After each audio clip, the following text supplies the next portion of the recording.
Good morning. It is a new day. And I look like hello YouTube. Welcome to the 94 Co channel. This is my 2010 Volkswagen GTI. That is a 2-liter turbo TSI engine, and that is a junkyard 3.6 liter VR6. And throughout this video series, we're gonna see if we can make the two work together.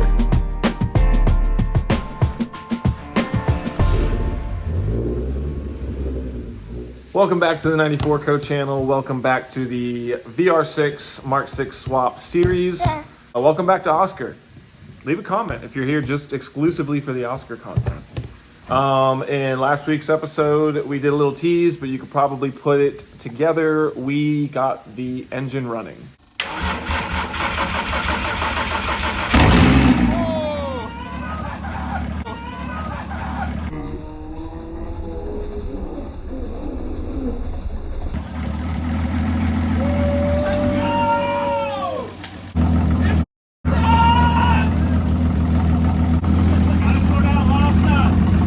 In this week's episode, I'm going to do a bit more of a deep dive. It's going to be nerdy, it's going to be techy, so that's not your cup of tea, I understand, but we're going to do more of a deep dive into the wiring side of things. I'm going to go a little more in depth, a little more detailed on some of the work that it took.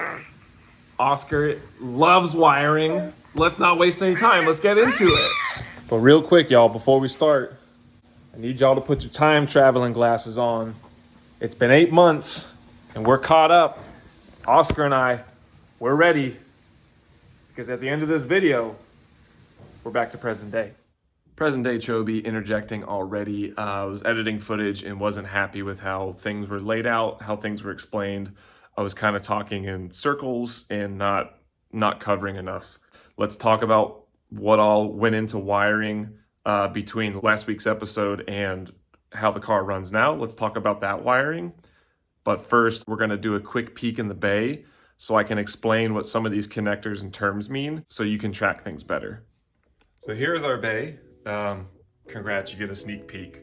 I'd love to kind of keep this a little bit more of a secret, a little more under wraps, but I want y'all to understand what all I did. So, ta-da, and we're taping stuff. So first up, underneath the cowl is our ECU. But the ECU has two connectors. It has a T60 and it has a T94. The number, by the way, for all these connectors corresponds with how many pin allocations there are. So T60 is 60 pins, T94, 94 pins. The T60 goes from the ECU to the engine wiring harness. And congratulations, we didn't have to do anything to that. The T94 goes from the ECU to the body harness. And the body harness is what goes through the firewall into the car. The body harness contains several engine components as well. So our T94, we had to do a lot of work to that. Next up, we have our fuse box. This is a Passat fuse box. I'll speak on this a little later, but our Passat fuse box has a connector there on the bottom, has a T40 connector, and it has a T26 connector. And then lastly, we have this guy right there. It is a T14 connector. This T14, like the ECU, is kind of a bridge, kind of a link between the engine wiring harness and the body harness. So now let's sit down and do some talking.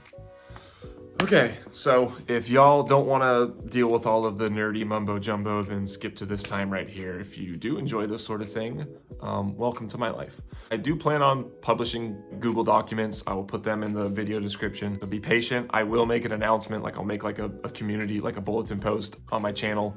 So for the time being, they're not going to be there, but bear with me. Probably after Helen, I'll have a lot more time to sit down and gather all that info. So it is worth mentioning, I cut like the body harness out of the Passat at the firewall. So I had the Passat T94 connector. I had all the associated wire looms and pigtails that ran to it.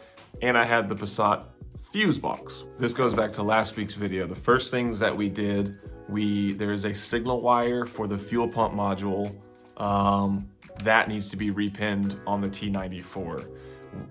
We removed completely, because again, I have the Passat harness and I had those pigtails available to me. So we removed the upstream and downstream O2s. We removed the MAF with an F, and we removed the MAP with a P. So then we added the Passat MAF to where on the T94 to how it would be pinned on a Passat, and then the same with the primary O2s. There was a couple items on the T14 connector. It mainly just supplies 12 volt, like switch 12 volt to a couple items. The injectors, the coil packs, the PCV heater element, the fuel pressure regulator, a couple other things. There was a pin on there that had to be jumped from the T14 all the way up to the T94. I cannot remember what it was, but we did that. We repinned the GTI throttle pedal, which also has the throttle position sensor in it because it is a drive-by-wire car. Looking at both the diagrams, they have the same pinouts and even the same wire colors. And so those 6 wires just need to be moved on the T94 to how they would be in the Passat. And so we did that, and the car ran. That's what you saw in last week's video, but you probably noticed that relay just kept clicking.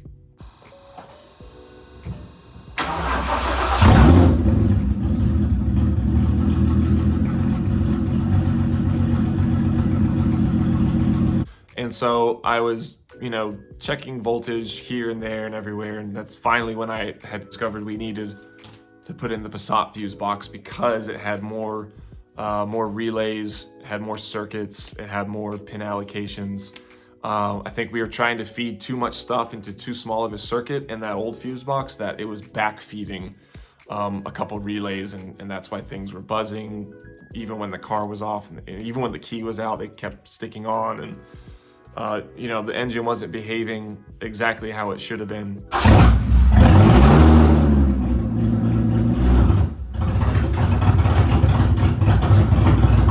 And so that's when I started to dive into the Passat fuse box wiring. The leak detection pump has 3 pins.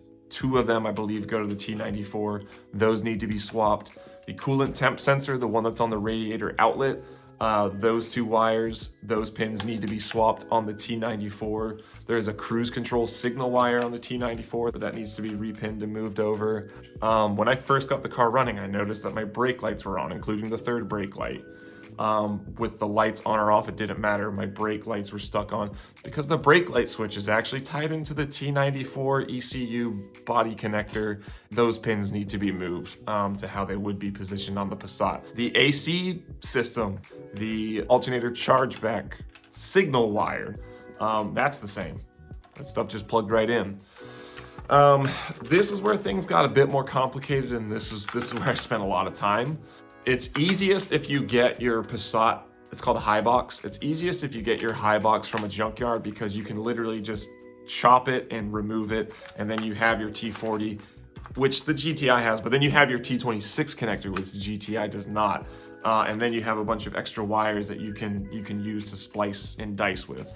So the GTI T40 is basically going to be blasted apart. You're going to move every pin on that thing for the most part. You basically need to make your Passat fuse box exactly how it was set up and have the same pin allocations and have the same reference wires going to it as it would be in the Passat. I will say the GTI clutch position sensor does go to the T40. That's going to remain should you keep your car 6-speed, and I actually touch up on that later in the video.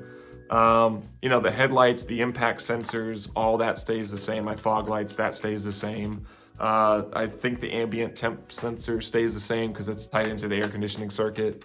Basically, all of your relay triggers on the T94 are going to have to be moved to how they would be on the Passat. I think that kind of touches on everything. I know that's like a crash course and I'm leaving a lot of details out, but I have about 200 or 300 hours, about 3 weeks worth of time, research, reading diagrams, making cheat sheets, VCDS scanning, chasing continuity, actually swapping pins, troubleshooting from there. Probably have like 300 hours because this is the first time I've done this. So it's very time consuming. My biggest piece of advice, get factory VW ELSA wiring diagrams. They're a bit more convoluted and more difficult to read at first glance than something like a Mitchell or an all data, pro domain wiring diagrams, but they're 100% accurate. They're going to be specific to your VIN for your car and your donor car, and they're worth having. The pro demand stuff is nice to just like kind of trace wires for stuff that you're sure about, but I did run into several instances where pin numbers were wrong and wire colors were wrong, and some info was just flat out missing. The ELSA diagrams are going to have all that. So I highly recommend, I believe you can go onto like ELSA Web and pay, I think it's $50 for like a 24-hour subscription. And then you're going to go to your local library because it's way cheaper than like a copy and print center, or just going to print stuff up like a madman. And then I just recommend you get all your diagrams laid out in front of you, and you start to make your cheat sheet, and slowly but surely you'll realize as you take pins out, other stuff's going to take their place and stuff will begin to make sense. I'm still troubleshooting and test driving this car. I have some shows coming up that I want to go to, and so probably once Helen concludes, I will dive back into trying to get that info for you guys, so be patient, but hopefully that gives you a better idea of what to expect, and back to your regularly scheduled programming. Thank you. Now it's midnight. My wife and my son are 2 floors above me asleep. We do have the exhaust on, so the USP mid pipe is in, and I cut my old catback to the proper length where it met up with the mid pipe, and so that is all routed. Once again, upgraded the breaker in the back, this time to like $100 Eaton Busman breaker. I learned my lesson, no more Amazon breakers. So for tonight, I'm gonna check over my work again. I'm gonna set the phone down, and we're gonna go key on, and I'm gonna do some VCDS stuff off camera, and I'll report back with what I find. Okay, so when I left off a couple days ago, after having run it, we had 6 faults in the ECM. Now we have 4 faults. 3 of them are ABS TCM related. One of them is like a voltage issue, which could be because our alternator is not hooked up. We've still got a lot of buttoning up to do wiring wise in the bay. Whew. It's so much work, y'all. It's so much work, but I know in the end it's going to be worth it. So that's going to be a wrap for tonight, and I will see y'all tomorrow, hopefully, when I can actually fire this thing. Stay tuned. Alrighty. Everything checked out. We got power at the fuel pressure regulator, fuel pumps priming. We have power at the coils, power at the injectors. As long as our breaker's good, there's no reason this shouldn't start. So fingers crossed, here we go.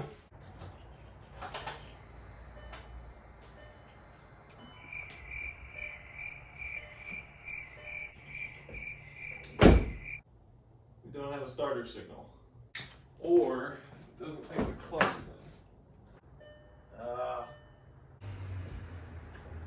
Doesn't think our clutch is pressed in, which it currently is. So gotta figure that out. All right, take 2. I repinned a couple things, see if this worked. No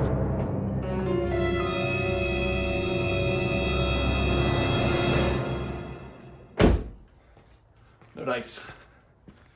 Okay, pretty sure I found out my issue. The GTI clutch position sensor is tied to a circuit on the OG T40. It goes to T40 pin 14. The Passat T40 pin 14 is unassigned, and I just didn't account for that. So literally I'm missing a fuse in here. Problem is I don't know which fuse. So I need to check continuity on pin 14 and figure out what fuse. And then this thing should start. All right, 3rd, 4th time's a charm. Fuse 39 is the one that I had to add. It's a 15 amp. Let's give this a shot.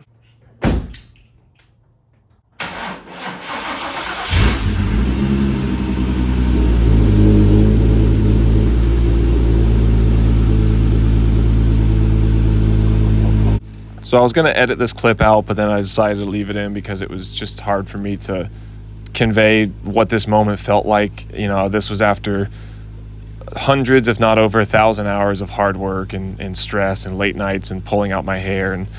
it was just, this hit very hard. This was a very special moment for the car to fire up and run and sound the way that it did, and I got emotional. So, take this as a lesson in life. You know, if there's something that y'all are after, and if there's something that you want to get out there and accomplish, then, just get out there and do it. Go get it. Anyway, here are some Wookiee noises.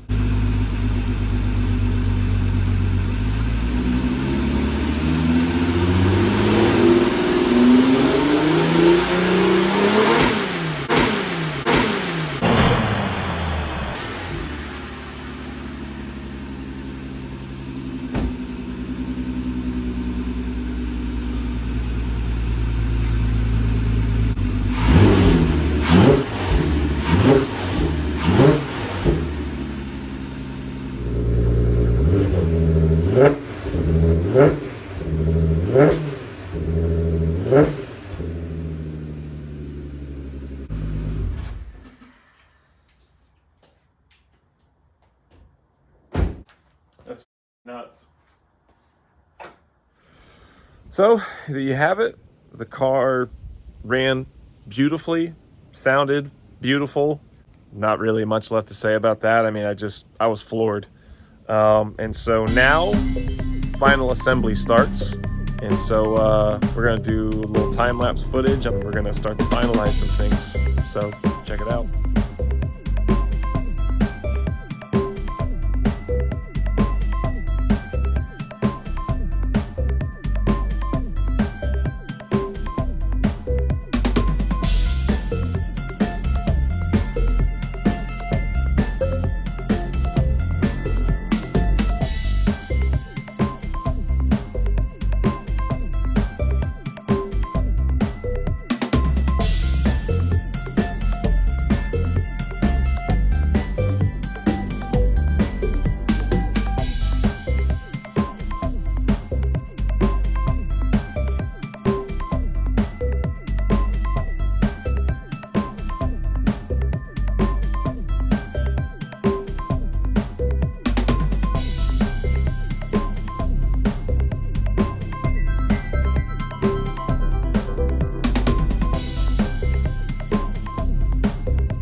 Good morning, everyone.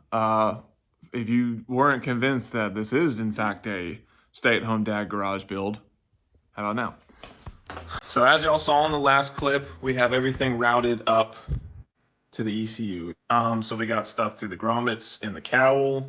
I went through and did my final inspection on the body harness. Oscar's reaching. And eliminated a few more clips and circuits that we don't need, and finished wrapping this. I did earlier mock up the core support. Everything routes really nicely. I went through and we've done all of this nylon wire wrap on every cable that we've made, and also a couple of the OEM VW circuits. We wrapped our AC lines in wire loom, but they were junkyard AC lines, and they're just bare aluminum.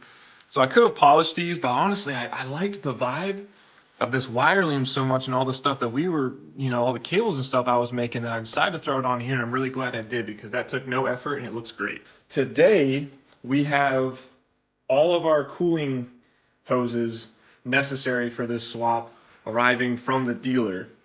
We will have every single component once those hoses get delivered, except for our gray fab swirl pot. We'll have every single component needed to really run this car and get it up to operating temp, bleed the cooling system.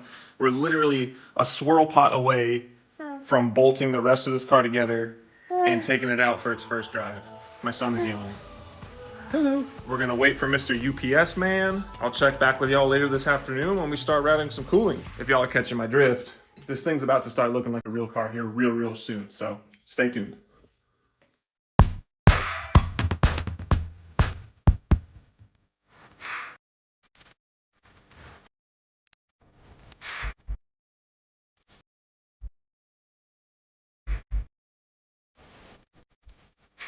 That's it. So this here is actually one part number. The the radiator upper and radiator lower with the coolant temp sensor, and all like this whole assembly right here is one part number. There it is. So this one's expensive, but like I said, it's got everything I need. Now I'm not running a coolant bottle, so it had another hose that came off here. I removed that. We're gonna cap that and put an Oetiker clip. We've got our coolant temp sensor plugged in. We have this I got from O'Reilly. This is like some generic hose. I needed a hose that was like question mark shaped with like a, I can't remember, a 5/8 inner diameter, and I actually found it. This was 25 bucks at O'Reilly. And then we have the heater core lower to where our inline swirl pot's gonna be. And then our heater core upper is actually a factory Mark 6 GTI one. It's skinny and then it steps up right at the end. If you cut just the part where it steps up, it actually fits onto the coolant flange perfectly. And this one was significantly cheaper than the Passat one. Same thing here, we had an extra hose, so I removed it. We're just gonna put a cap on there and a cap and a clamp, excuse me, and then that'll be all that.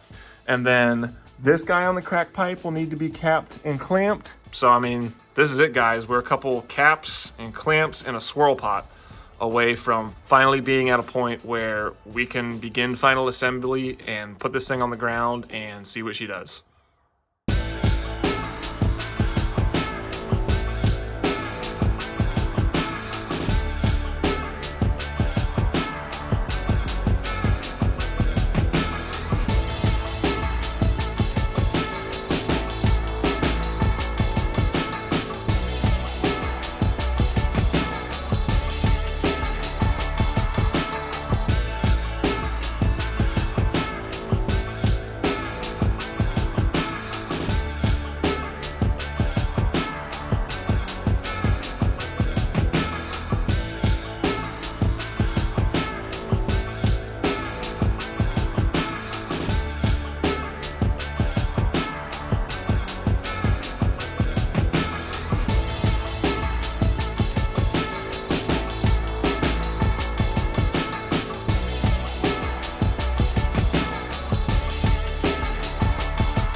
All right, y'all, it is Saturday, March 8th.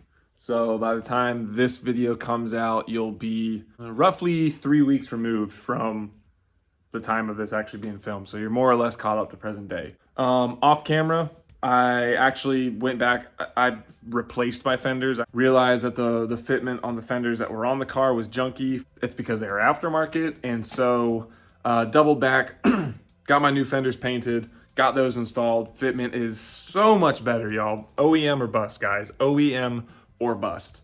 So that's on. I got rid of the badgeless grill. I'm running a badged grill. I made a custom little VR6 thing for the grill as well. I'll show you that in a second. And I'm also just waiting on the VW crest that goes in the center of it. We need to bolt in the fender liners. We need to bolt in the axles. We need to finish plumbing our air ride. We're not using any push connect fittings. We're doing compression, everything. And we need to install, once it gets here, install the swirl pot and run the car and bleed the coolant system. At that point, there shouldn't be anything stopping us from actually driving the car for the first time. So let me show you guys what I did real quick. So first of all, we got new to the car fenders. Pulled these off of a junkyard car, but they are OEM fenders, and we got them resprayed in candy white. We also got the insides of the fenders glossed up, so it matches all of the nice paintwork that we did on the frame rail. So now all that matches, and it looks lovely. I'll probably rattle can these real quick. So this is all 3 1/4 inches, just like it would be from the factory. And then I made a little bracket. We got the whole front end hooked up. There's our cool little 3D printed VR6 badge. We got hidden hardware behind here, and then that's bolted through the grill. Missing that guy. We got a fresh honeycomb with chrome stripe grill. We got the front bumper on. Look at the panel gapping. Perfect. And I believe that's pretty much it. Off camera, ran the car yet another time and to confirm that the alternator works. And it does. We got 14.5 volts at the battery. So our alternator ground, our chargeback wire, all that's good. So I've got a long list of very short tasks to do. I'm gonna quickly get that stuff done, and then I'll check back in once we get that swirl pot, because it's a really nice piece and I want y'all to see it.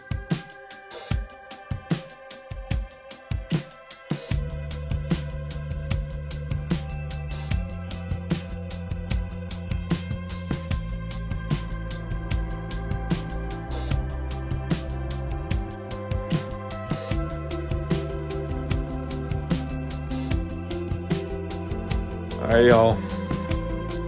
The garage is a mess. I got dirt in my mouth. It's late, and I'm tired. There's a chance we drive this thing tomorrow.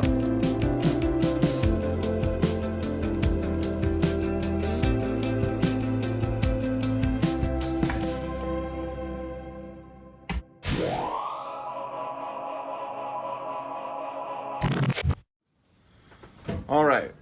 We got our Gray Fab swirl pot. It's a nice piece.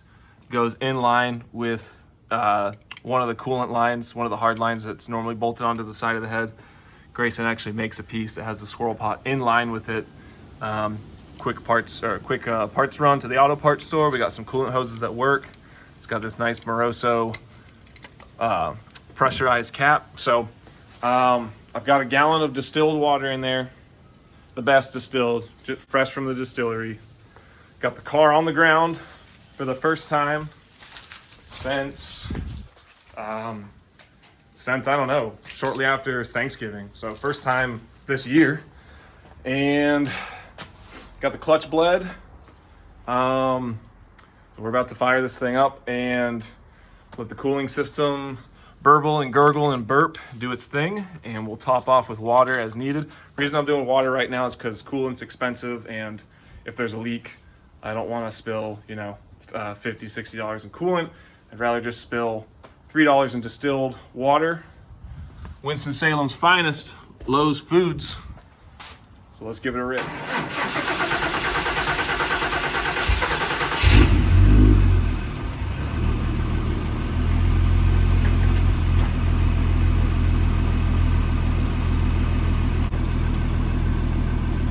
Guzzle all that down. Toby, what is it? 90, N-I-N-E-T-Y, like 90 spelled out. Is it capital? Doesn't matter. 4, the number 4, Yeah. C-O. C-O. C-O. I don't even have a check engine light.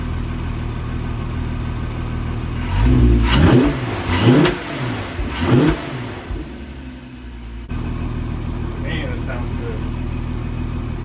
All right, we're like 5 or 6 minutes in. The needle's finally starting to come up on the temp gauge.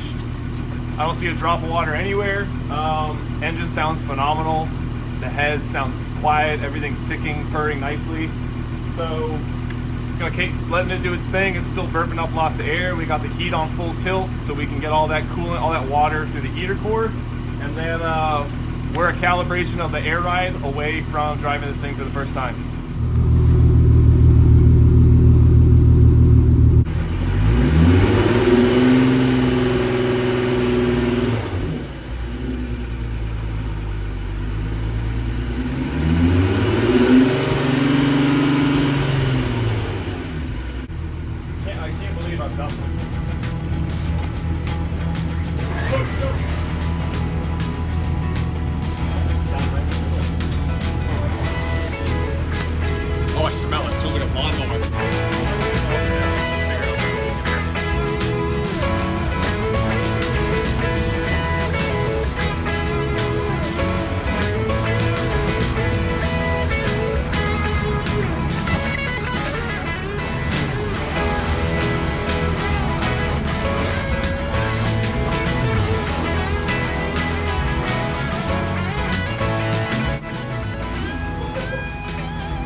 sounds great.